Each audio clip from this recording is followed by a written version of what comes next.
Hello, everyone. Welcome to In Full View, focusing on trans mascs in media, the podcast where we shine a light on the lack of transmasculine representation in entertainment. We're your hosts, Avi Roque, and Yas Madeiras Kasiri. And our guest today is AJ Mattioli. Did I say that right? Yes, you did. You're good. All right. AJ is one of the go-to trans producers in queer indie filmmaking, having worked with major queer powerhouses like Sasha Velour, Shakina Nafak, and Bob the Drag Queen. He's produced over 30 films, directed 8 of those, and distributes queer films. He has also worked in theater for over 20 years. AJ, hi. Hello, hello. We are so happy you're here with us. Thank you for having me. I appreciate it. Yeah. Yes. It's funny. I was trying to remember how we connected because AJ is producing my short, and Avi, I think you actually recommended AJ when I was looking for a trans masc producer. How do you two know each other?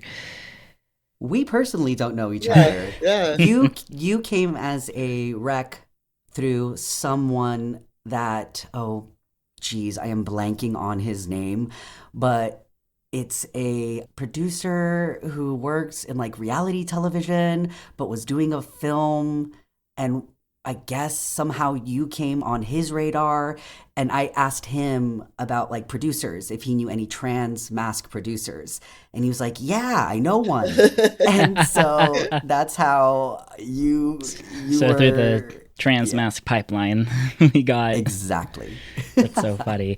But for listeners who may not know about you, tell us about your filmmaking journey.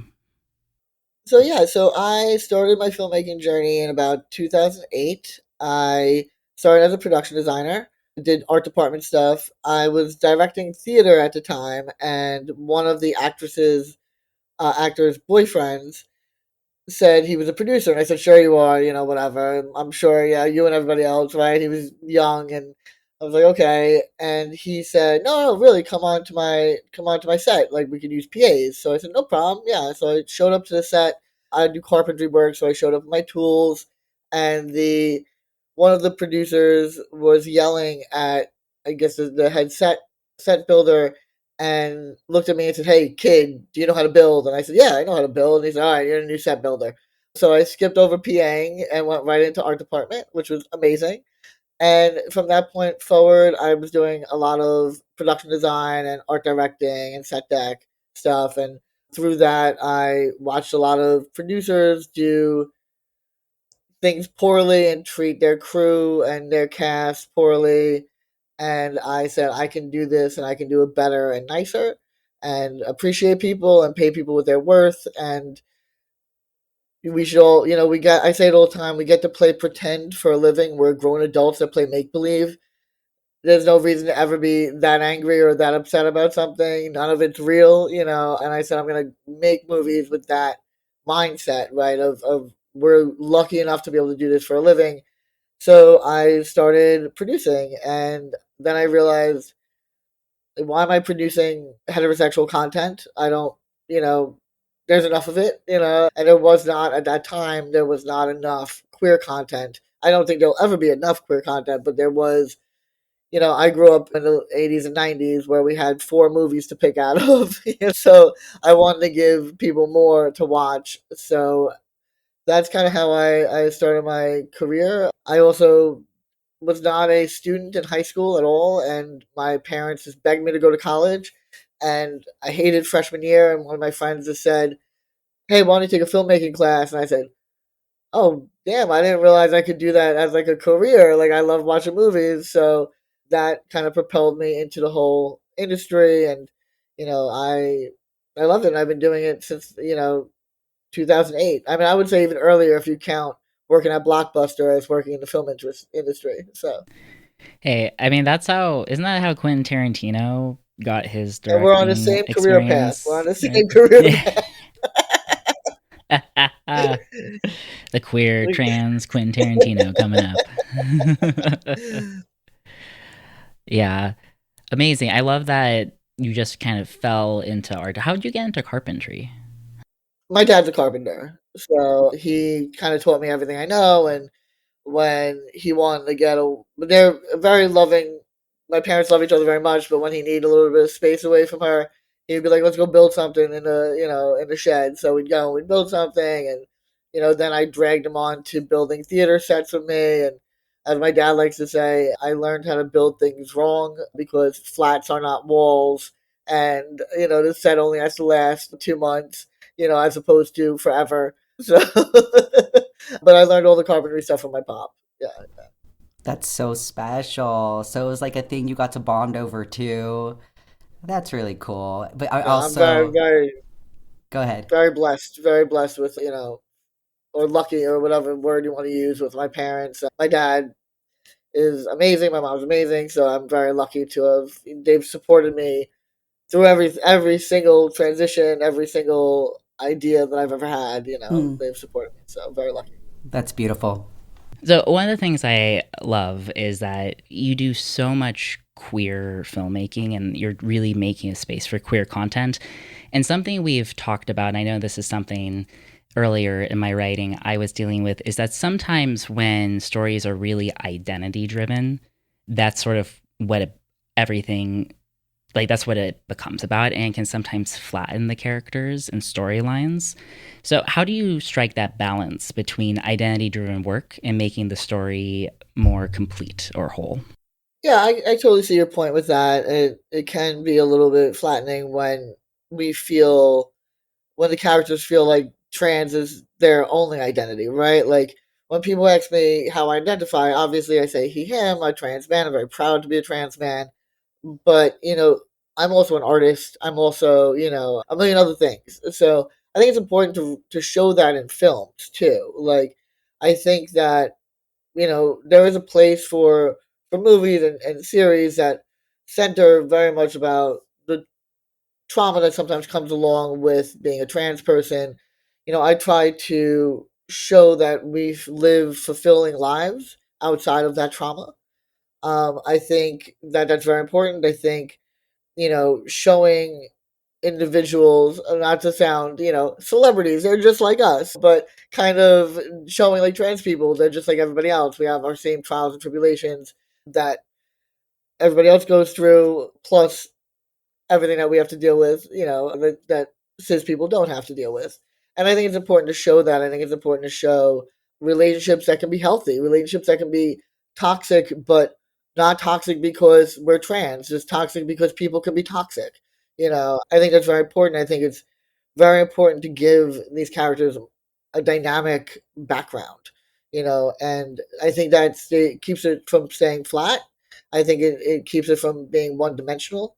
I think that it's very important that we show people that like our lives aren't, just shooting up testosterone and, crying, So, I think it's important to show that.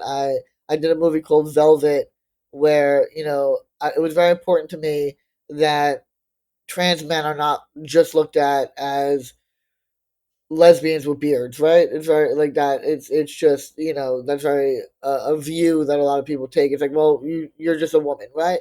And a woman that likes women, and it's like, well, no, like not most, but a lot of trans men that I know are gay. So I did a movie called Velvet that I wanted to show a trans man that was attracted to a cis man, and the relationship that formed there. We don't even talk about the fact that he's trans in the short. He just wears a pin that says he him, and it's kind of implied in a couple of spots, but it's never like, just so you know, I'm trans. It's a meaningful relationship that happens. And I think that is all really important in filmmaking, and it's very important to show that we are not just don't assume that trans men are just attracted to women. That's an assumption, and a very large assumption, and that's not accurate. And I mean, I live in Bushwick, Brooklyn, so no one's attracted to just one gender here. That's the oddity in Brooklyn. So I think it's important in film to show that, and to show that we have different levels of you know, uh, just different levels. Mm. Yeah. Yeah, I love that the idea that the character was just trans. And because I think sometimes and I was probably guilty of this too. You're like, I want to tell it to be trans, and then you push it forward so hard that, and I think there's also an element of like, I think Brian brought this up on his episode where being socialized female or just wanting to transition, you're told, no, you're not enough. You can't do this. You're not enough. And then we think we have to push really hard, where inherently having a trans lens, like we don't have to make the story like super trans in your face. That's actually one of the reasons why I really want to find a trans masc producer for my film, because it is about a trans man dealing with top surgery through a very crazy way. But I think it's an important element to have, because there's just the small details that people forget about. And I think that's where this, like, I don't know if like people push too hard now, like with trans people, but you know how a lot of people are like, why does a gay actor have to play like the gay role? And removing the equity part of it and the access to like, this is work. I think it's different when it's not a research project and you have to try so hard when someone just shows up and they are that lived experience, and then it's authentic without slapping anyone in the face. 100%, 100%. And I think there's space for both. I think there's space for both, and there needs to be both. I just tend to um, tell stories that have queer people and trans people in them.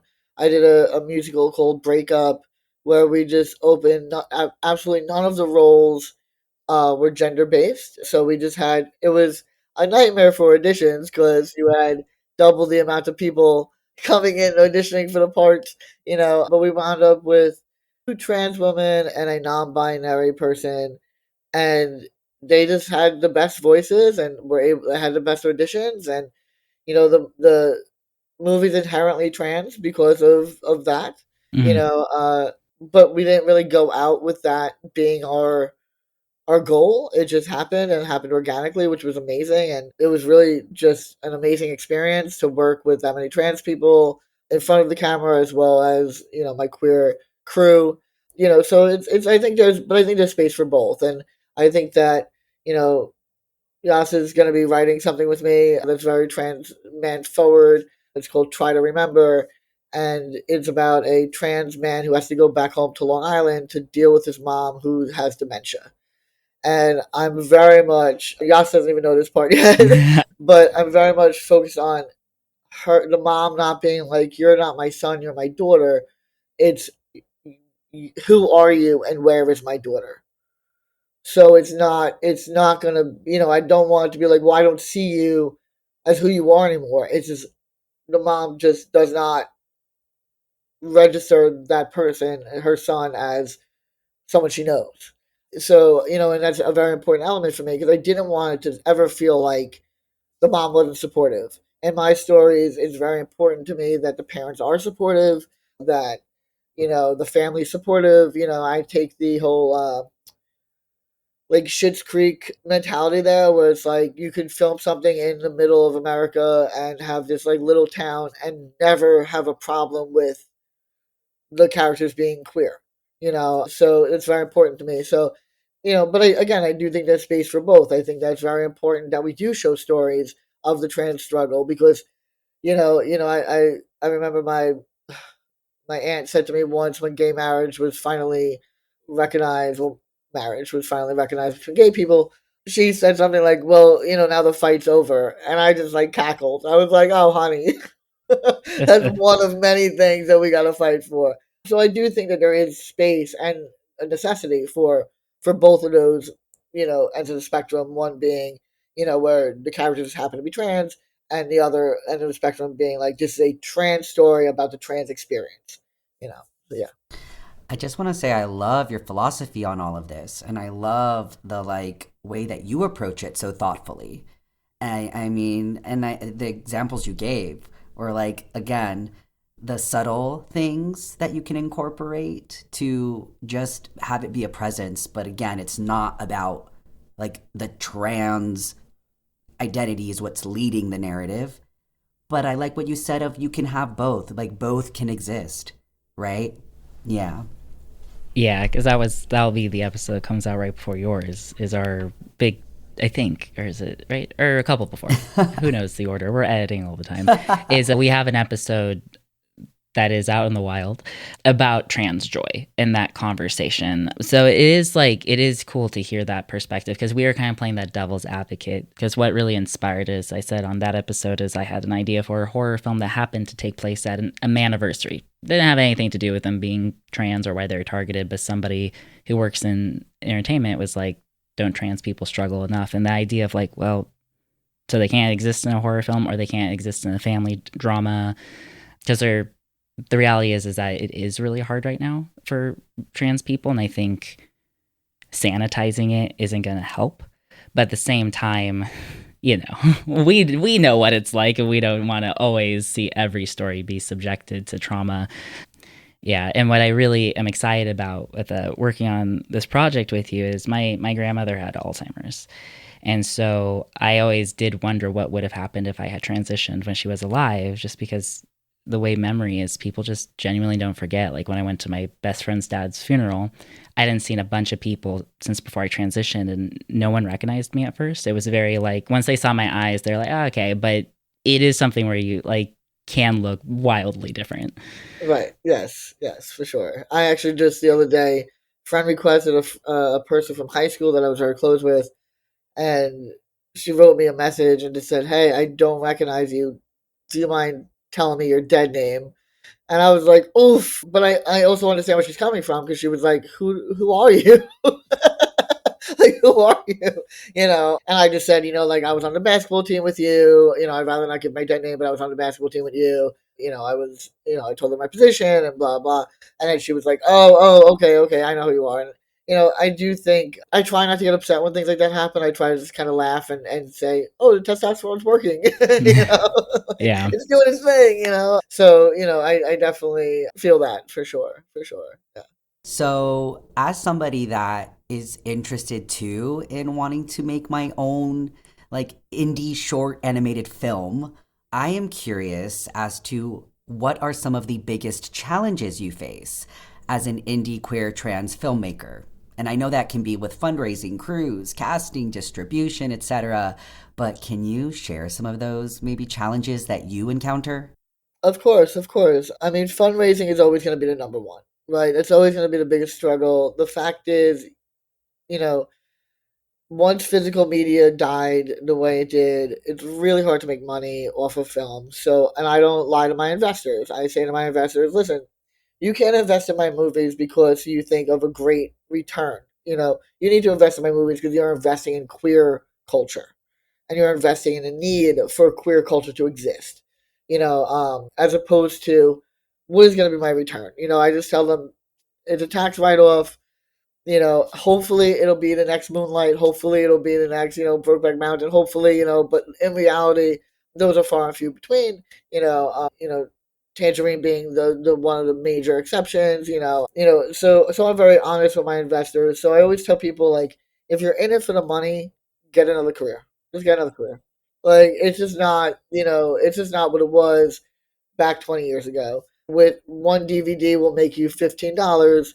One streaming on, Prime will get you 6 cents.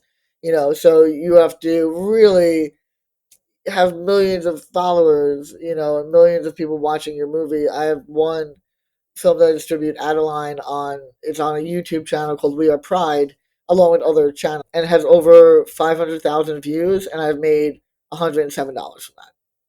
So it is extraordinarily hard to make money in this industry. That's the biggest.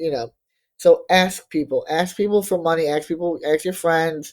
I always tell people, if it's your first movie, that's when you're gonna get your most amount of money from from your family and your friends, because you haven't done it yet. As opposed to me, who I'm 20 films, 30 films deep, where I'm like, hey guys, you want to give me more money? And I have the people I know will always give me some money, and who are excited to get, a free screening of it, or their name in the credits or something like that. Or I did really weird ones for the Try to Remember fundraiser, where it was like, work out with me. Luckily, a lot of people bought it, but no one took me up on it, which was really nice. I was like, after the fourth person bought it, I was like, oh God, I gotta work out 20 times right now. That's terrible.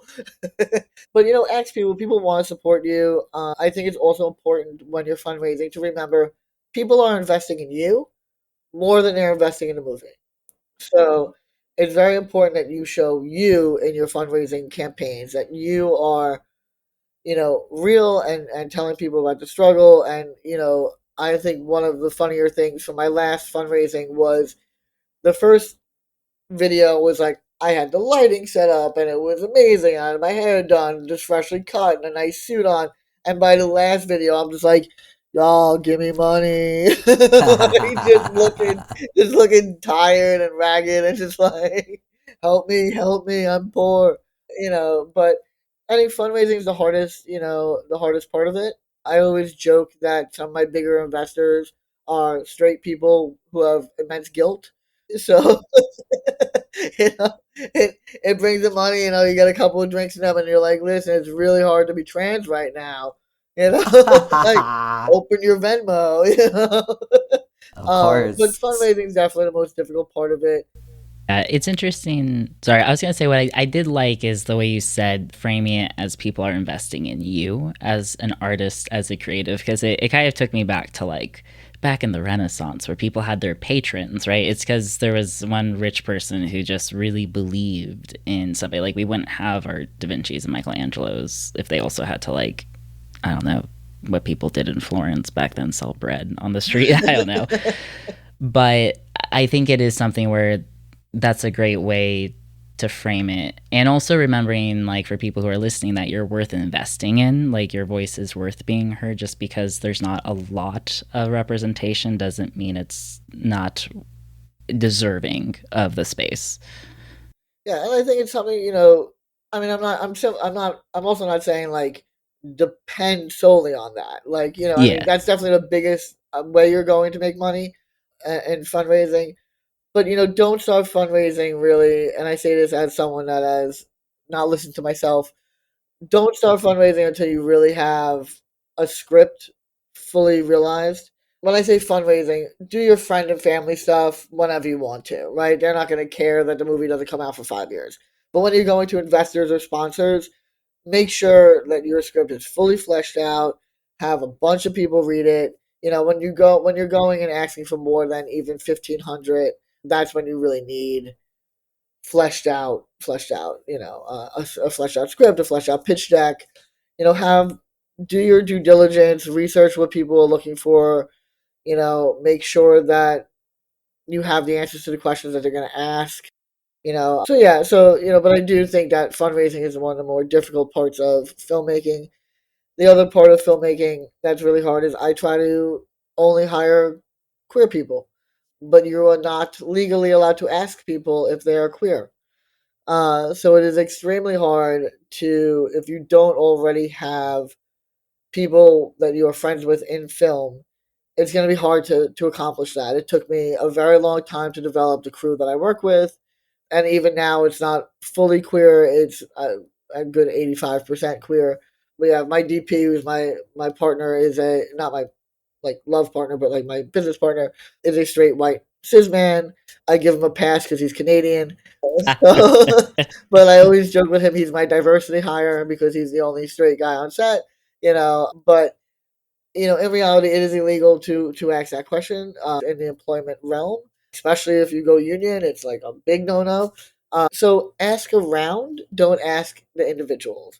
So if you are following this podcast and you want to reach out to me and say, hey, I'm filming in New York, do you have queer people that you could recommend? I'm more than happy to supply you those people. But it is a very difficult, if that's your mission, to keep your money not green, but to keep it rainbow, it is an extremely difficult thing to do legally. Yeah. That's a really good point, because I feel like there's also, just thinking on like the bigger stage, like in the mainstream, I feel like there's been so many celebrities that have been kind of forced out of the closet because they've been like, well, are you queer? Are you queer? Like, because people misuse the term queer baiting to mean a straight actor playing a gay role, which for those listening, the term originated, I think, because of Supernatural, right? I think it might have come from that. But it's the idea of like you're alluding to a character being queer to get the queer audience to show up, but it never fulfills into like an actual queer character. But yeah, it does get complicated, because I think Connor on Heartstopper, I think he was a minor when he had to like get, or like only 19 or something, where he had to basically come out and prove that he was queer, and it's like it's a Right. balance. It's difficult because especially you could have someone who's queer who is not ready to come out like publicly, which is also okay. Totally. Yeah, which is totally okay. That closet doesn't have to open until you're ready to open it. That's 100%. You're valid regardless of where you are in your journey. And I do think when it comes to younger actors, I'm 45, so younger is anything that's younger than 30. I do feel that like gives them a little bit of grace, even if like everyone knows that they're gay, like they might not know it yet or might not want to say it out loud. So just give them a little grace and don't just assume that they're just taking a job away from a queer person. It's very hard, in front of the camera. It's a little bit easier for behind the scenes, because people behind the scenes don't really need to hide, who they are so much in order to get work. Whereas people in front of the camera sadly are also, often pushed into the closet in order to get more work. So it's difficult. So yeah, yeah. But yeah, I would say that's a very difficult thing to do. I think it's really hard. I'm going to be working on. I signed an NDA, so I can't say too much. But I'm going to be doing production design on this movie, where the character goes from being a lesbian to a trans man to a non-binary person. And the big question, because I'm like their first hire, because they, as the production designer, they knew me and they were like, okay, who would you cast? And I didn't have an answer. I didn't have an answer. I was like, no matter who we cast, it's gonna upset a certain group of people, right? Like if we cast a trans man and he plays a lesbian for part of the movie, it's gonna piss off the trans community. Or if we have a lesbian play a trans man, it's gonna piss off the lesbian. It's you're never gonna make everybody happy. And I just simply, laughed and said, "Listen, I'm happy. I'm not the producer on that one. That's your problem. That seems like a your problem. I am gonna make your sets look amazing for whoever you cast to act on." you know, but it is tricky. It's a tricky situation. I just simply said, do your damnedest to not hire a cis straight or not hire a straight, a straight or only cis person. I'm like, try to have one of the letters, represented there. Agreed. Yeah, Agreed. So it's really that hard. is It's hard. really I feel like hard. they need to pull Orange is the New Black. Laverne Cox's twin played her pre-transition, I mean, right? so Right? lucky, Like the so fact that you lucky have to an have identical that. twin who didn't transition, you're like, great. Like I know the chances of that happening. I'm like, oh my god, like can't just we all just have a twin in case we want to act, Just in like case. just have it on standby, like it's it's difficult. So it's not as it's sometimes it's not as easy as just hiring, an obviously queer actor to play the role. There are nuances and there are different levels of what can happen. So yeah, it's difficult. So I always say make sure not to ask the person individually. Ask people that that are queer, that are in the business, that can give you some recommendations, and then through those recommendations, you'll get other recommendations, and then we're able to kind of keep the community tight and yeah. Mm. Yeah. Definitely. And it helps do, which is not, it's a personal preference to also like be visible and out and like have that listed, which is like why you're saying sometimes it's through who you know and who you meet and that kind of networking that can build your community. But in terms of like the challenges on the flip side, is there anything that continues to surprise or like energize you about the realities or the world of indie filmmaking? Yeah, I think that indie filmmaking is still where the real stories are told. We are right now, majors are, how many Avengers and superhero movies do we need? Like, come on, okay, like, I get it. He saves America. America's great. I get it. Like, enough. How many times can we see that? So I think indie films is really where you get the heart of filmmaking. People are not making millions of dollars off of it. People are doing it because they want to do it and they believe in it. I have an amazing crew that rarely ask me for raises. Their family at this point, they're so talented that it's not a matter of how much I pay them. No matter what I pay them, they'd be working for less than their worth because they are so amazing. But they are affordable to me because they understand how important making these movies are, and that's always being surrounded by queer people who are there for the cause, for the movie, to get it out there so that some kid in Alabama can watch a queer movie. It's an amazing thing. It's an amazing thing to see that community come together. And on every film I work on, I'm like, wow, you all really care about this. It's not just a paycheck. On a lot of movies that I work on outside of my own company, sometimes it is just a paycheck. And luckily with queer independent movies, it's not. It's bigger than that. At least for me. At least for me. So that still energizes me and excites me. At the end of every film, I'm sure if the producers on here and directors on listening will agree that at the end of every film, be like, oh, I'm never doing this again. It was horrible. It was so hard. And then you think back and you look at the pictures from behind the scenes, and you remember that, like, yeah, it was hard, but it was worth it. It was worth it. And every second that you were there, you were with family, and that's worth it. So I think, that still energizes me and excites me. As far as the distribution end of my company, knowing every quarter I get to send money out to, at this point, 50 different queer producers, whether it's $5 or $5,000, every quarter I get to send a bunch of queer people money. And that energized me to do boring, monotonous things like payroll. So yeah, so I'm still energized and excited by what I do, and thank God, because I don't know what else I would do. Yeah, that's incredible Yeah. because producing. I mean, I feel like when I was first learning to produce and doing my like first shorts, of someone in my acting class as a producer, and I was like, is this job just putting out fires constantly? And she was like, yeah.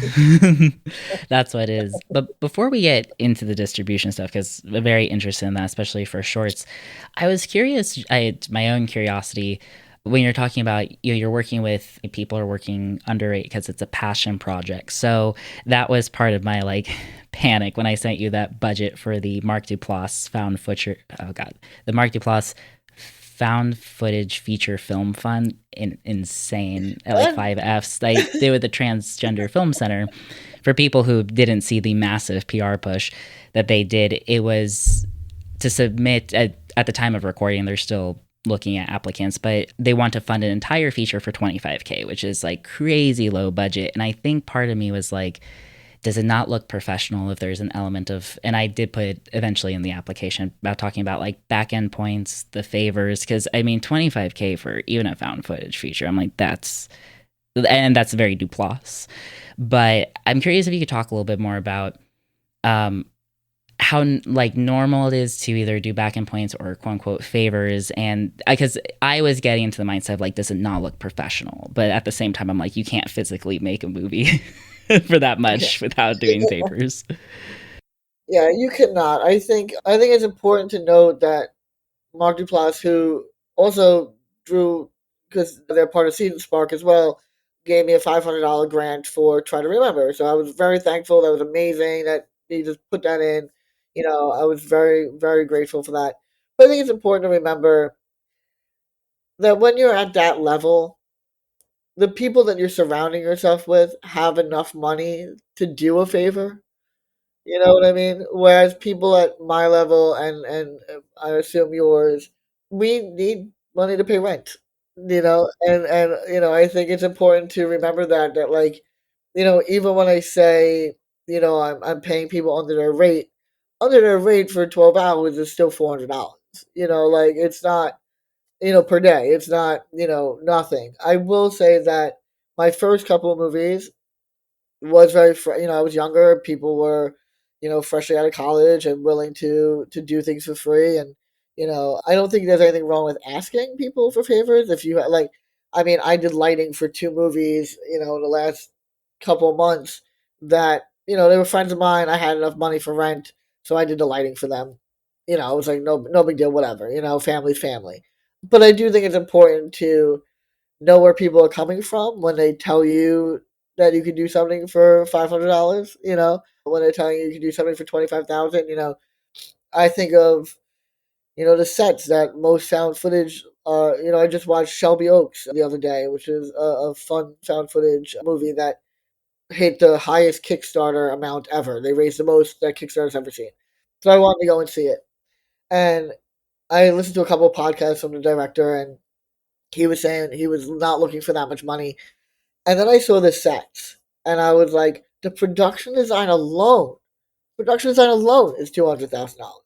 Like easily. It was amazing. Like it was amazing, and I'm looking at, like, people don't realize the house that you're filming in doesn't look the way it is when you're filming in it. Like, I do production design. We look at the outline of the house, the blueprints of the house. I say, okay, get all that furniture out. We're putting all new furniture in. I want it to look like this. I want it to have a color theme. I want it to do this, this, and this. That's expensive. Cameras. Yeah. If I'm lucky enough where I can make a movie that looks like it's 500,000 for 100,000, because I own all my cameras. I own all my lighting equipment. So I'm able to do a movie for $100,000 because I own two red Komodos. In reality, though, to rent one of those cameras without any lenses in New York is $300 a day.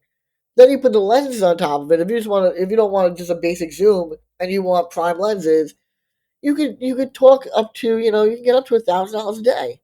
You know, so you do 25 days of shooting, $1,000 a day. There's your $25,000. You're not even talking about food, paying people, and food. I mean, people don't realize how much food costs. I mean, I know groceries and everything is really expensive right now. It's insane. So you have to, you know, Grubhub 20 people. That's a lot of money. That's a lot of money. Like, a big portion of my budget goes to food. Grips are picking up things and putting them down all day, heavy equipment all day. Art department's moving furniture all day. They get hungry. You can't just give them pizza. Like, they need food, they need substance, they need protein. It's expensive. So I think, knowing going into that any movie costs something. When people say it's a no budget movie, that's a fabrication. That's not true. They fed people.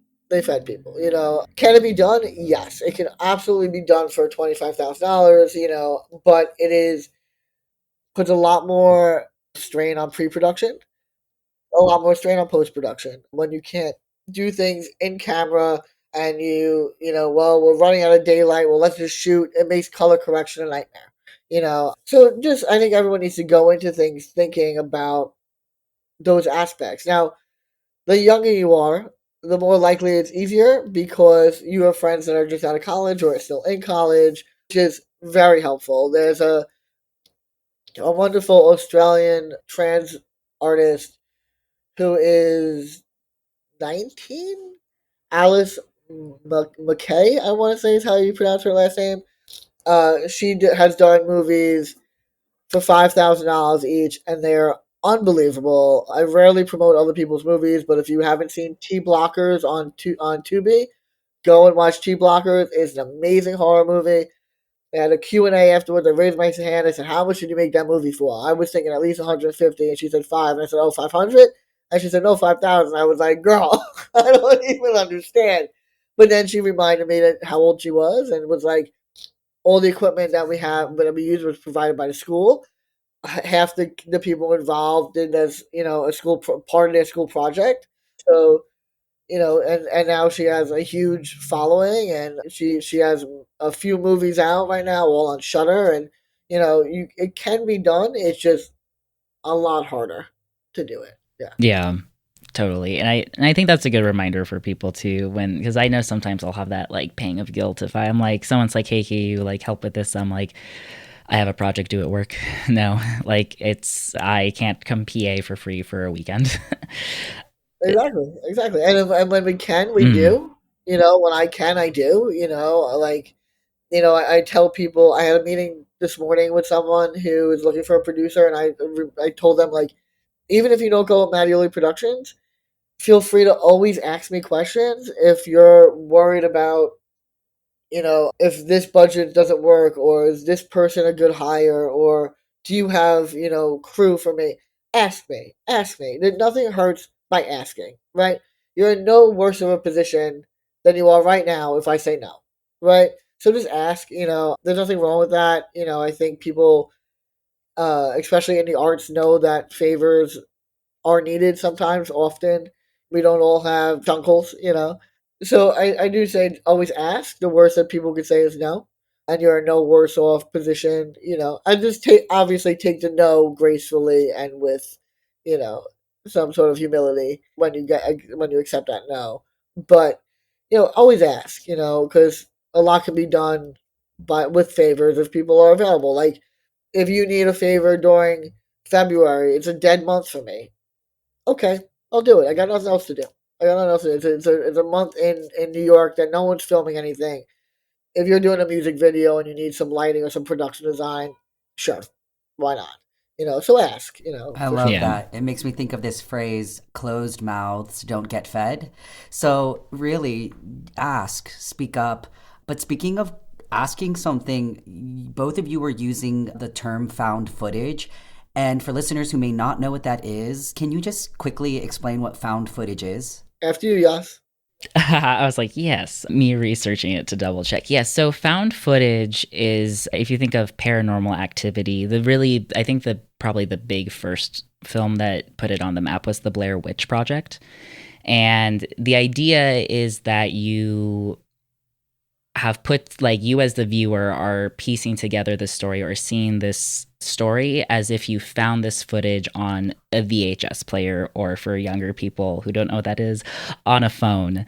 And the found footage film technique, it doesn't have to be 100%. Like, I think technically a mockumentary could be like a found footage in a way, because it's breaking the wall. There's not the cinematic quality, but the idea that it's cheaper would theoretically be, you have actors handling the camera.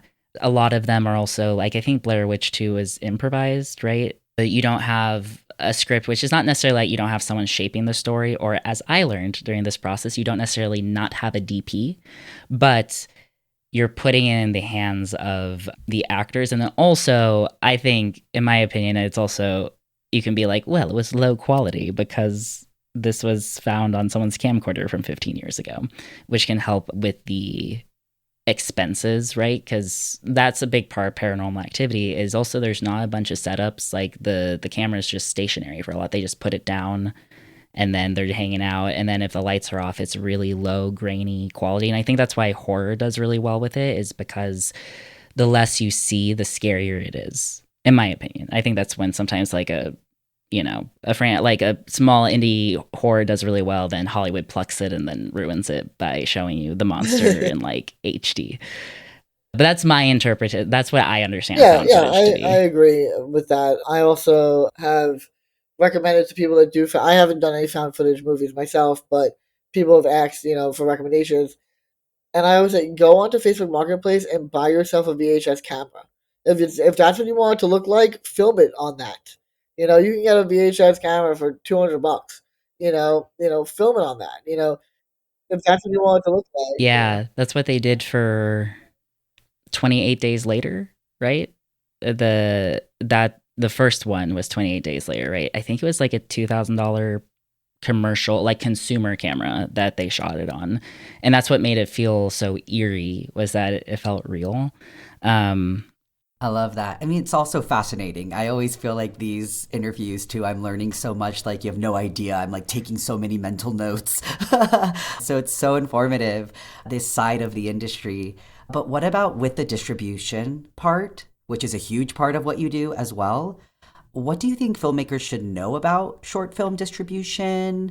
Or what gaps do you see in filmmakers' knowledge? Just give us a little something about like that Well, when part. it comes to short films, people often tell filmmakers that they won't make any money back, that they can use it as a calling card. And don't get me wrong, use it as a calling card. That does not mean you can't make money from it. There are most outlets won't take shorts, but some outlets will. Like, especially for queer filmmakers, there are companies like TLA and Dekkoo and Here TV. They all take shorts. A lot of companies will. For me, a lot of companies that don't take shorts will take compilations. So I'll get four short films that have the same theme, or they're all gay men or they're all trans people, or and put them together and make a compilation, an anthology, and sell that as a feature. So the idea that shorts can't make money is not true. I'm not going to sit here and say that you're going to make a lot of money. I'm not going to sit here and say you're even going to make your money back that you spent. But you will see money, and don't let anything that you've made, if it's of quality, people want to watch it. And often people will just say, "Well, I'll just put it up on YouTube." Okay, how many followers do you got on YouTube? Just because it's on YouTube, if you only have 60 followers, okay, 60 people are going to see it. Like, the reality is the chances of yours blowing up is rare. You know, so I'll put things up on YouTube channels. Like We Are Pride has almost 1 million subscribers. So I know when they put out one of my movies, you know, I can have up to that amount of people watch it. They've already hit the hashtags, they've already hit the algorithms, they're already on people's feeds, even if they're not following them. So yes, you can just put it on YouTube, but why just put it on a platform and not make any money when you can make some money back? Now, do remember that like Amazon Prime pays about 6 cents for every hour watched. So a lot of people have to watch a movie if it's only 6 minutes long, like to make even 6 cents. But the fact is, you can make money. The reality is, you can make money. If a lot of distribution companies won't take shorts because they're not going to bring in that much money.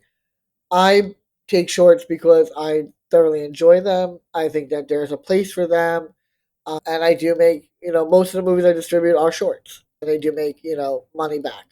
So don't let that discourage you. Now, I will say if you're using it as a calling card to make a feature, don't make a short of the feature you want to make, because then people will say, well, why do you have to make a feature? Like, if you were able to tell the story in 10 minutes, why do you need 90 minutes to make it? So if you're going to make a calling card of something that is not like the feature you want to make. Use your calling card as to show what you can present to the world, what you are able to do, what you are capable of doing for the amount of money that, I often say if it's a short and you made a short for 5,000, you can say, well, look what I did for 5,000. Imagine what I could do for a feature with 100,000.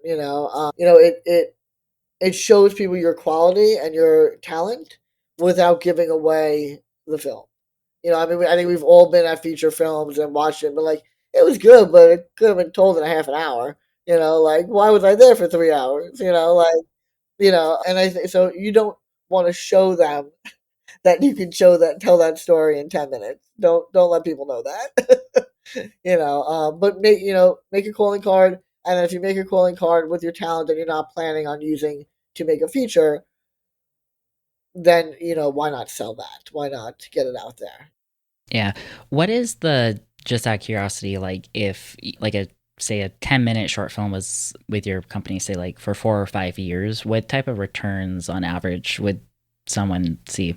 It depends on a lot of things. Okay, so the fact of the matter is, cis gay male movies make the most money.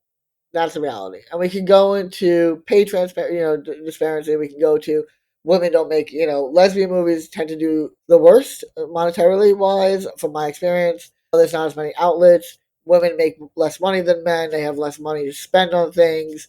Then you go into trans things where a disenfranchised community, we don't got money to buy and pay, to see things. So, you know, it really depends. So, like, and how niche it is. My musicals that are my trans musical breakup, it does not make a lot of money, right? It's a niche on top of a niche on top of a niche. It's queer, it's trans, it's a musical. It's just it's one of my favorite things I've ever made. It's probably one of the top quality things I've ever made.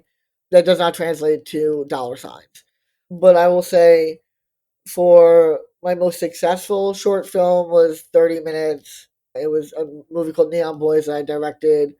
It cost us 11,000 to make. We've made about 32,000 back. So we've made a lot of money with that. It is 30 minutes long, so Tubi took it. It's like 31 minutes, so Tubi was able to take it. They take things over 30 minutes, or at least they did back, several years ago. So that movie, but it's about two very attractive, conventionally attractive gay men that are go-go boys. Yeah, it made a lot of money. Yeah. But still, I would never thought that a short film could make like over $30,000, let alone like $5. Yeah, yeah, yeah. No, it's you'd be surprised. I have a short that's uh a silent movie. Not a silent movie because there's a score to it, but no dialogue. It's 5 minutes long. It is very cute. It's about pansexuality and polyamory, and that movie has made. They made it for $300, and I think I've made back 700. And that's in about 4 years.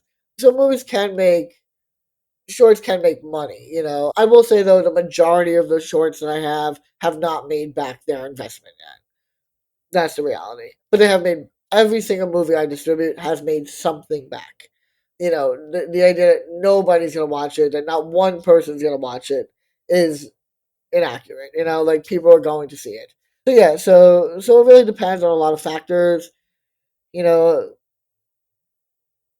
and that's the reality that like naked go-go boys in a rated, R movie is going to make you more money than a lesbian family movie. It's just, in my experience. In my experience. Yeah. Yeah, of course. Yeah.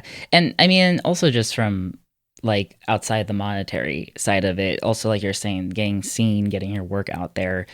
Because I think until you had brought up distributing the short film you're producing with me, but I was just like, we do film festivals and that's like, then put it on YouTube once it's ran its course. Like it never, it's good to know that there's other options to get your work out in front of people because, you don't know where it's going to get led or who's going to see Yeah. it. You don't know. You don't know. But yeah, so I think it's important to note that like film festivals are very important to get your name out there. It's good to say for when you do your next film, oh, my last film got into these notable film festivals, whether that's New Fest or, the Hampton Film Festival or any of the big ones, or some of the smaller ones too, get notoriety as well. The Salem Horror Film Festival is a big one that just blew up in the last couple of years. To be able to say your stuff got in those is important. But once that festival is over, you still want people to watch your movie. So put it out there. Why not? Why not? You got nothing to lose. But a lot of times what happens is people after the film festival is over, the film festival runs over, they tend to not want to think about the movie anymore. So it's just remember that production is the smallest part of your movie. Those 20 days that you're filming is the smallest amount of time. Pre-production should be at least 6 months, and post-production should probably be another like year. And then after that, you have your festivals, and then after your festival year, you have to still promote it because you're gonna put it on platforms and distribution companies distribute. We're not marketing, so I can get your stuff onto the platform, but I'm not doing your PR. That's a whole different world. That's a whole different company. That's not me. I can get it on there, but it can just sit there. And yes, all platforms have their own audience. Like TLA will make me a decent amount of money because TLA Video has been, they were the OG, right? They've been around since, I remember being 16 at Gay Pride, seeing a booth that they were selling movies at. They're the original. So they have their fan base, but it's not huge. It's not going to make you millions of dollars. You still have to promote. So, the only thing you have to lose is patience at that point. That's such a helpful distinction, what you just said. Like distribution, because you have a distribution company. I feel like we kind of glossed over that, but that's part of your work. But you're not it's not marketing. It's not You marketing. can No. give access to getting on a platform, but someone else has to do that PR. Exactly. Exactly. Yeah, And that could got be it. just as simple as Instagram ads or just knowing how to utilize the algorithm and keeping, the more you post, whether it's posting about the movie or posting about your day. The more you post, the more people see it. And people have to see things 7 times before they purchase something, is just statistically. So I always say, like, even when people are like, I don't want to crowdfund, it's annoying, I don't want to ask people for money. Crowdfunding is the first time people hear about your movie. So it's one of the 7, right? So you now knocked out one of the 7, right? So they only have to hear about it 6 more times. If they're going to purchase it, it's going to be after the 7th time statistically. So the more you post, it, people are like, I don't want to annoy people, I don't want to aggravate people. If people are annoyed or aggravated by you, they're not going to watch your movie anyway. So keep on posting. Who cares? Who cares? Annoy them. Who cares? Like, if they're not going to support your art, let them go. Like, who cares? So yeah, so that's how I think about things for sure. Yeah, and I That's think great. also this is like our education episode. Um, what exactly, I have, I think, an idea of what a distribution company technically is, because there's the platforms or like theaters, right? And then there's the distributor.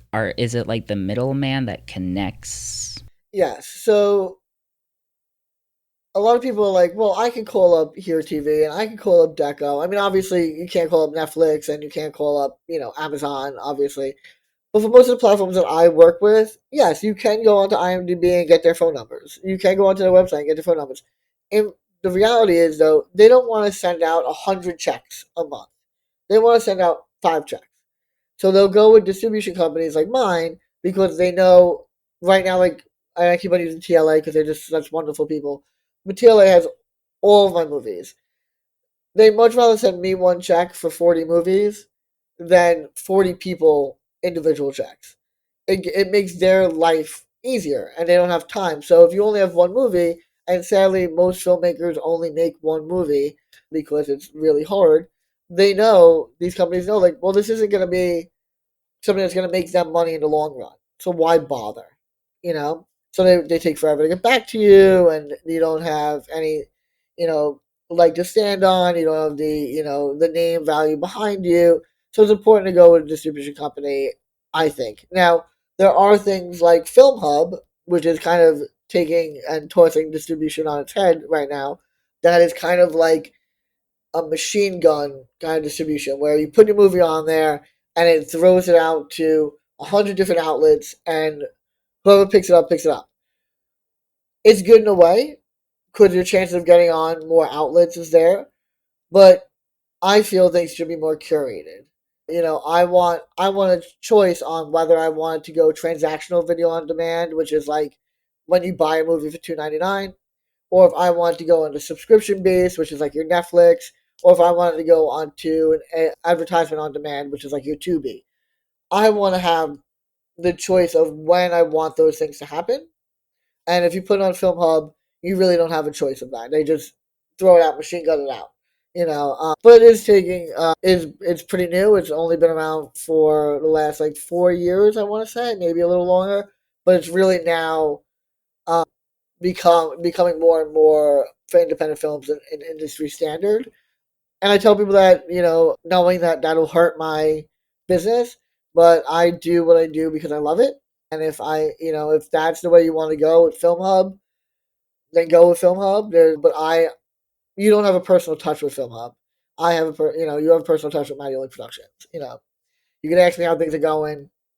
I have no problem sending you. I also believe in full pay transparency. So if anyone ever wants to see my budget, the breakdowns, any of those things, here's my Google Doc. Here you go. Here you go. There's full transparency so that everyone knows I'm not hiding anything. If they want to go really crazy and they're like, well, my movie, I should have been making more money, and I don't believe that what you're telling me is true, I'll send them the documents from the platforms and say, here's what everyone made this month, from this platform. And you don't get that with a Film Hub at all. So there's good and bad to it, for sure. Yeah. Nice. Wow, I know. I'm just like absorbing all of this information. I know, right? It's really so good. Something you mentioned was a statistic. The 7%, that's crazy. But speaking of statistics, I'm sure you're aware of this, but GLAAD's most recent Where We Are on TV report counted 489 LGBTQ characters across platforms, but 41% of them won't be returning next year because the shows were canceled, ended, or characters were written off. I'd love to hear your take on this. Like, what do you think is really driving this? Is it the move to more ad based structures or fears of losing a middle American audience? Or are there other corporate Game of Thrones that could be happening? But please share what your thoughts are. So sadly, my thoughts on that is a lot of times hate is louder than love, and right now the hate that you get when I like not to be a downer, but like in reality, I get at least at least six hate mails a month, at least death threats. I'm gonna come beat you up. I've had people send me my parents' address and said I'm coming to get you. Pictures of my parents' house, like it is really, really difficult. So I understand to a point why these companies are like, you know what, I'm good. I'm good on distributing, queer content or showing queer content. Because it's not only losing out on middle America and people that are not going to watch queer movies, but it's also takes an emotional toll when you're getting those kind of emails. When you get like there have been emails that I've gotten where I like looked at my girlfriend and said, "Do we have to move? Do we have to get out of here?" And then you go through and it's like, "Oh, it's just another crazy guy that's never been to New York. That's never gonna come, beat me up." But like, it's scary. So I would not be surprised if that is part of the reason that we are losing so much gay cinema. I was on a Facebook group the other day, a horror Facebook page, and someone was talking about Scary Movie, and they're like, it was good except for all that gay stuff. And I was like, you could have just said it was good. You could have just kept that last part out. And so I think it's like, and that's on a Facebook page that has hundreds of thousands of people on it. And people are so unabashed, unabashful about putting their negativity out there and putting their hate out there that it's hate sometimes a lot louder than love, and I think it's part of our job to make love as loud as possible. But I would not be surprised if that's a big part of it. I would not be surprised if there are trans actors or queer actors that are stepping down because they can't, you know and I don't want to say can't handle it because that sounds so like, oh, grow up and deal with it. But it's when I say it's nonstop. It's nonstop. So I wouldn't be surprised if that has. And as me just kind of talking off the cuff, I don't know that for a fact. And then money's always a thing. Like if you're gonna lose corporate sponsors, and that means you know the whole idea of like, okay, you're on a train, and if it goes this way, it runs one person over, but if it goes this way, it runs 20 people over. Which one do you go? Right, that's the moral question, right?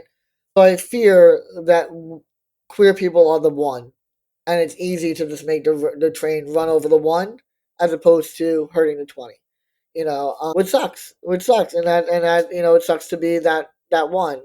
I get it. I hate that. I get it. I hate that from a business person's perspective. I get it. I would never do that.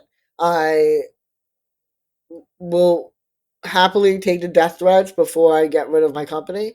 But I understand if that's not for everybody, and I understand that like if you have to keep, I don't know what it's like to have to keep 1,000 people employed. I don't know. I don't know what that would be like. I don't know what to look at. You see how long the credits of a movie are. There's sometimes hundreds of people working on a movie, and to say I'm going to put 100 people out of business or one person out of business, it's a hard to take the more it's hard to take the moral high ground when it comes to things like that. So I think that has a lot to do with it, sure. And then there's obviously the people that were just painting things with a rainbow for a little while because that's what was bringing in the money, and then now it's not. It's not doing what it was doing for a few years there. And I mean, this is all speculation. We could all talk about this. And no, and even if we talk to the head of Netflix, he wouldn't give you the real answer. And then you just have to remember, as hard as it is, there are companies that are doing the right thing. I just was granted given $1,000 by Brooklyn Brewery, which is a beer brewing company, that instead of giving money to charities, they wanted to put their money where their mouths are and gave $1,000 to 25 trans people. And over there, that's they had thousands of applications. I was lucky enough to I didn't even apply. Someone applied for me. I had no. I got an email and I was like, "What? Okay, I'll take your money." But there are companies that are still doing it, like, and they pretty much say, like, if you don't like it, go drink somebody else's beer. We don't care, But it takes a certain type of person to say, I don't care about your money. I care about my morals, and sadly, those people are far and few in between. Definitely. And I feel like you spoke to this, but a little bit of the indie world is kind of filling in or making up that gap, right? Very much so. Yeah, I think I think the more independent films we have, I mean, the fact of the matter is, it's independent films aren't used like truly independent films. We're not talking an independent film that like Robert Pattinson was just in. I just watched one of his movies that just came out, and I'm like, okay, it's an independent film because it wasn't backed by Miramax, right? But when I say independent films, I mean movies that like don't have name stars, that are somewhat non-union. Those independent films are where really the heart is, and filling in those gaps. And they won't get into movie theater, but right now movies, theater is dying. Sadly, very sadly, it's dying. So I think the people that really want to see quality films will find your film, and will find independent films that reach them, and speak to them. So I do feel like we're filling in a gap for sure. Yeah. Do you feel like I know you're saying that Netflixes and stuff don't usually take like shorts, so I don't know if you've worked with some of those streamers, but obviously, like, your average viewer doesn't know if something is made by or distributed by Netflix, because some right wing figure, it might have actually been Elon Musk, tweeted about the TV show Dead End Paranormal Park, which features a trans boy in the lead. And people started wanting to, like, literally was trending to boycott Netflix about a TV show that got canceled 2 years ago. So, not even a current actively being made show that they all thought, but because there was a trans, which we should watch this for the podcast.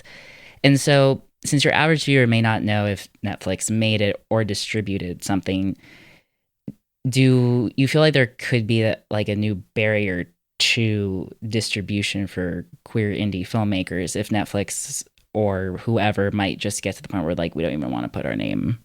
Oh, yeah, 100%. I think it's very important that we start supporting our platforms. Right? I mean, listen, I'm not going to sit here and say I don't have Netflix. Obviously, I have Netflix, I have HBO Max, I have Hulu. Obviously, I have those.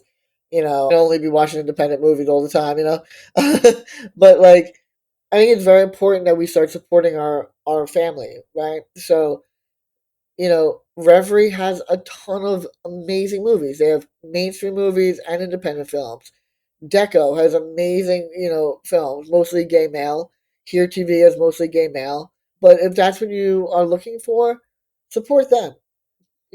Subscribe for them. Strong Voices Television has an amazing selection of movies. I'm lucky enough to work with them, very often. They almost always take my movies. I think it's very important that we start looking at platforms that our community owns and our community runs, and start putting money there, and stop worrying about what Netflix is doing. Stop worrying about what Hulu's doing.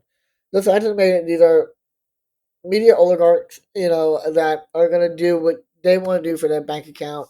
The least resistance, uh, and the fact of the matter is, trans people make up 1%, queer people make up 10% of the population.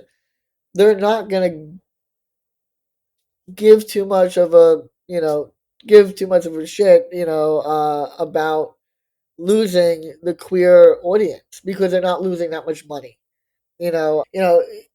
Of course, like, we've boycotted Netflix, and we've boycotted Facebook, and we've boycotted this, and we do that for a limited amount of time, and then we're like, oh, but that new movie came out, we want to watch it. So I'm never gonna, judge someone on having these platforms. I think in addition to those platforms, put your money where your family is, and that's in these streaming services that are focused on queer queer movies. Out TV is another big one. There's so many that we really can watch. If you only want to watch queer content, there's so many platforms that are just showing queer content. Yeah, I love that. We should, when we get into our social media strategy outside of this, we should definitely be posting more and pushing more of this stuff, because if people just don't know, they don't know. And so I guess shifting gears a little bit to trans masculine representation in the industry, especially since I feel like you're almost fluent in queer media. If there's something out there I feel like you've seen it or you know of it. When you look at like queer media as a whole, when it comes to trans masculine representation, what gaps do you see? Because part of that report, Avi, brought up that out of the 500 LGBTQ characters, there's only 33 trans characters in total, and of that, only 7 trans men. And I don't know if that includes non-binary trans masculine people. I don't think Glad would misspeak, so most likely he, him trans men. And I believe trans women were represented more than 3 times as much, which is only 24. But, when you're dealing small numbers. So I'm curious, what types of gaps are you seeing in media? Yeah, I think it's hard to say, right? Because in reality, trans women of color have it the most difficult, right? Like we can say that statistically, they are the most harassed, they are the most attacked, they are the most murdered. That is the reality. So I do believe that we need to show them the most because they are the most vulnerable right now in our community, right? So I think that's very important. That's not to say that we don't need representation overall. 24 is a sad little amount that is ridiculously small. We need more stories. We need more, representation for sure. But again, I want to know what my question for Glad is, where are you getting these numbers from? Where are you only doing Netflix? Are you only doing Hulu? Are you only doing HBO, Peacock? Or are you looking at Reverie? Are you looking at Mattioli Productions representation? Are you looking at these smaller production companies representation? Or are you just looking at the bigger, more grandiose companies, that most people are watching? I think that's an important thing to note. I don't know if Glad is looking at smaller companies, smaller platforms. I don't know if they're looking at Revel only has about 150 movies on there. Movies that you've probably never heard of that have trans representation. Where is Glad getting their numbers from? I do think that it's terrible that we have to look so hard to find representation, that we have to search for representation. But we do have representation out there. Not as much as I think we need, obviously. It's my community. I want to see it. I want every show to have us in it, like that. I wish that was the reality. But I would say, yes, there are gaps. There are plenty of gaps. Like we were talking about before, gay trans men, that's a huge gap, right? We don't have that. We don't have much of that. We don't have much of trans men, period, on the mainstream platforms. Yeah, I did a quick perusal because I know they had broke down their methodology. So Glad did look across primetime scripted broadcast, primetime scripted cable, and scripted streaming original series that premiered between June 1st, 2024 and May 31st, 2025. So they definitely are looking at the big, which we love Glad. They sponsored our panel at San Diego Comic-Con. No, of course. I love Glad. Are you kidding me? Of course. But one thing I did find, because I had a friend who worked at Glad who, when she found out about the panel, she was like, well, what do you think we do? And I'm like, you help famous queer people? I think they want, and obviously they're a nonprofit. They only have so many resources. And obviously the bigger celebrities they have, the more money they can bring in to then help things like our panel. But I do think sometimes with Glad there feels like a gap, and there doesn't feel like there's a support for the people who are on this other side of indie filmmaking. Because you're right, those numbers are really bleak, but then you listed so many platforms that I am assuming, based off my cursory look at the methodology, aren't being included in the report. So it's good to take it with a grain of salt. It's at least someone did a study, but also maybe it's not as bleak as it sounds.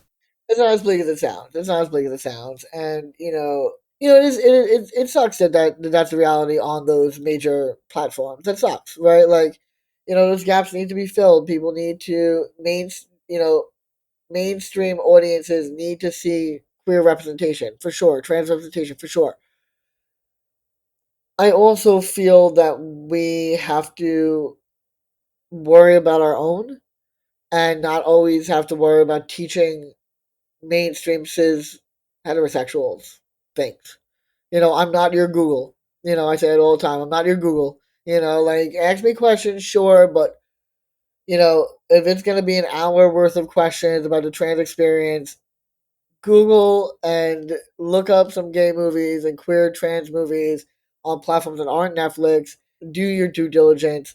But when it comes to family and what we need to look at, the smaller platforms are where it's at. You will not feel misrepresented. You will not feel less than. You will not feel hidden when you are scrolling through Reverie, when you are scrolling through TV, when you are scrolling through TLA. You will not feel invisible.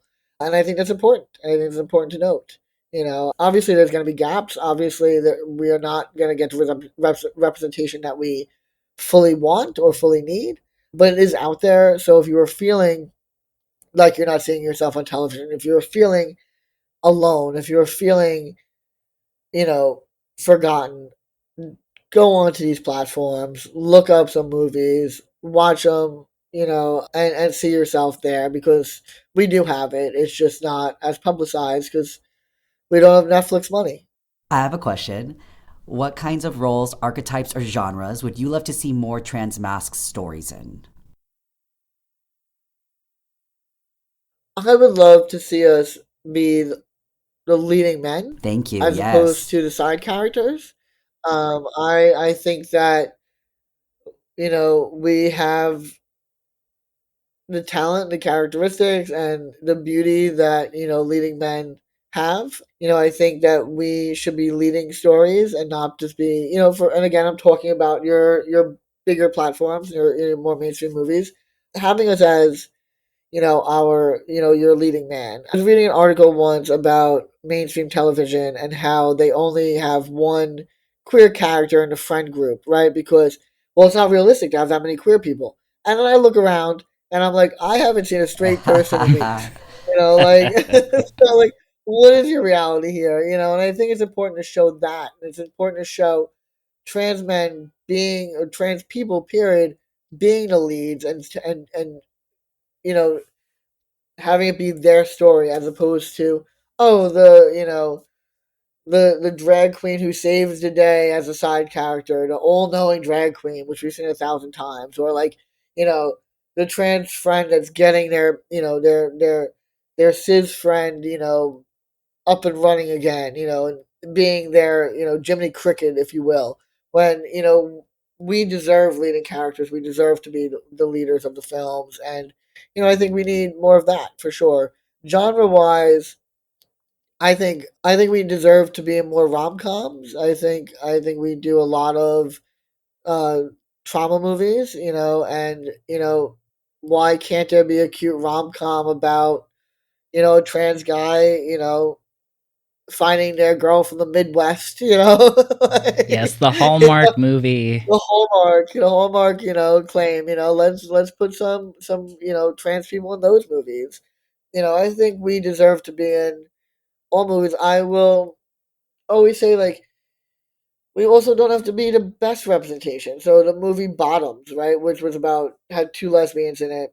I believe they were lesbians, not bisexual. I think they were lesbians, and it's about high schoolers, and they're just not great people. And I love that. I love it because I'm like, sometimes we're not great.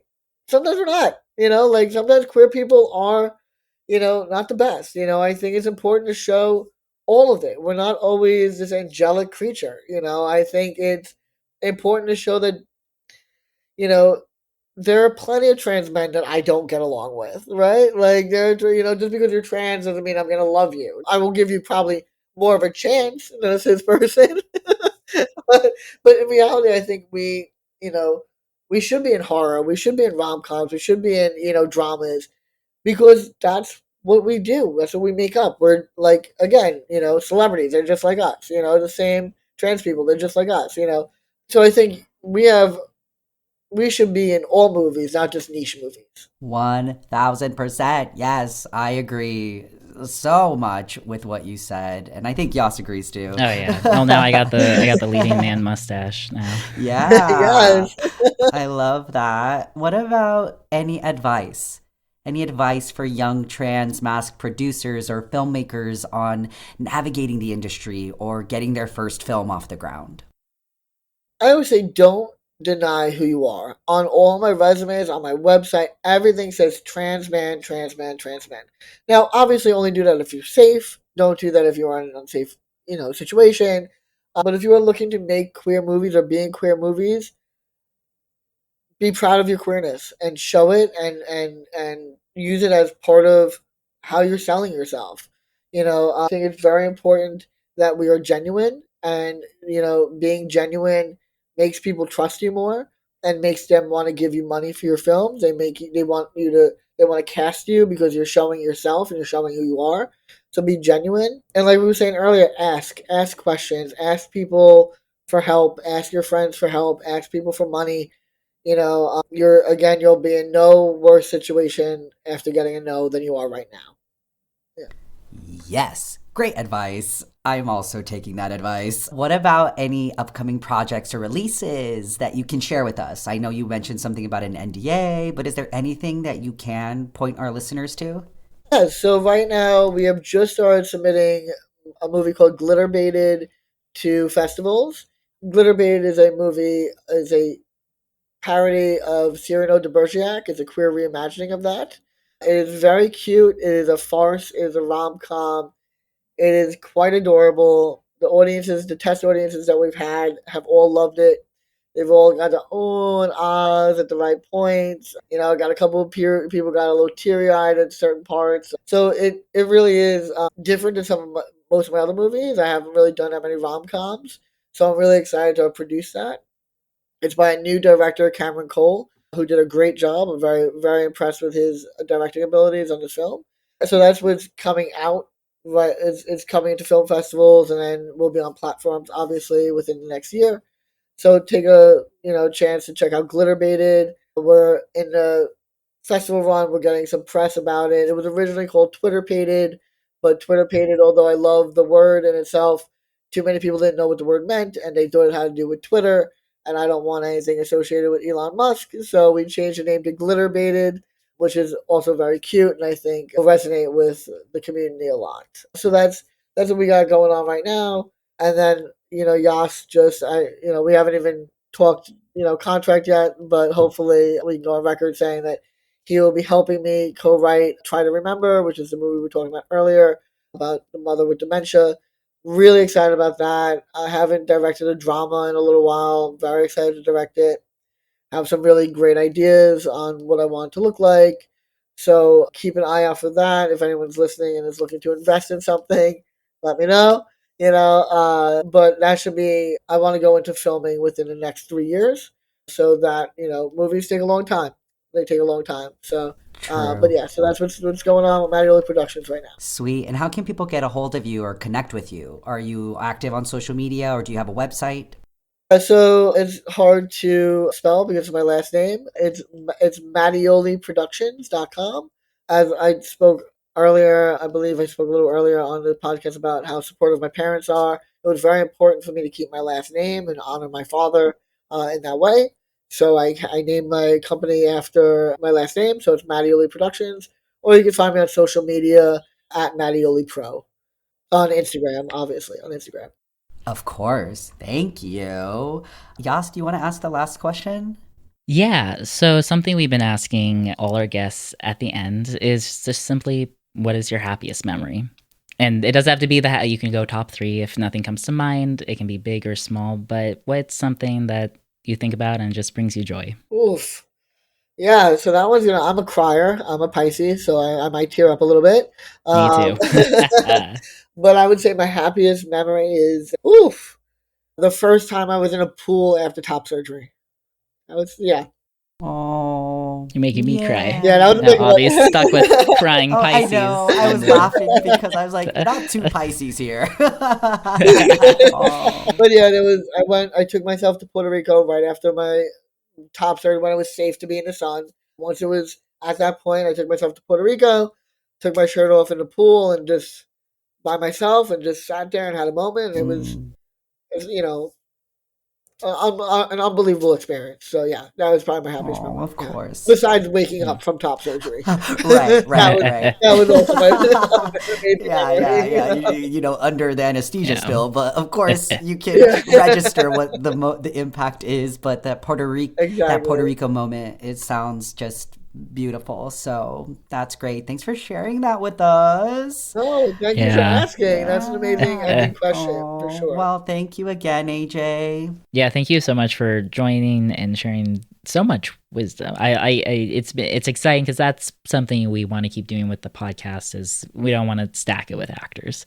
We love our actors, we're actors, but there's so much more that goes into creating authentic representation. I always call it like the trickle down effect, because if the writer isn't there, if there's no producer, and then it all falls on the actor at the very end to try to make it authentic. I mean, it's a lot of work on the actor, and then, so thank you so much again for joining us. My pleasure. Yeah, it was great. I really enjoyed it. I'm looking forward to listening to the episode. I'm definitely gonna tune into some other ones and see what you got. So yeah. Yay!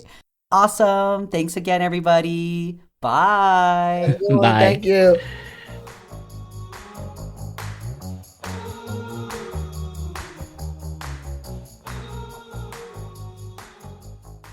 Next time on In Full View, we're talking representation, support, and equity for the trans masculine film community. And yes, these words all mean something different. We're breaking down what each one actually looks like, where the entertainment industry keeps missing the mark, and what real change looks like when trans masc folks want both creative agency and the paycheck. Make sure you're subscribed to In Full View wherever you get your podcasts. And if you liked this episode, please rate and review us. See you next time.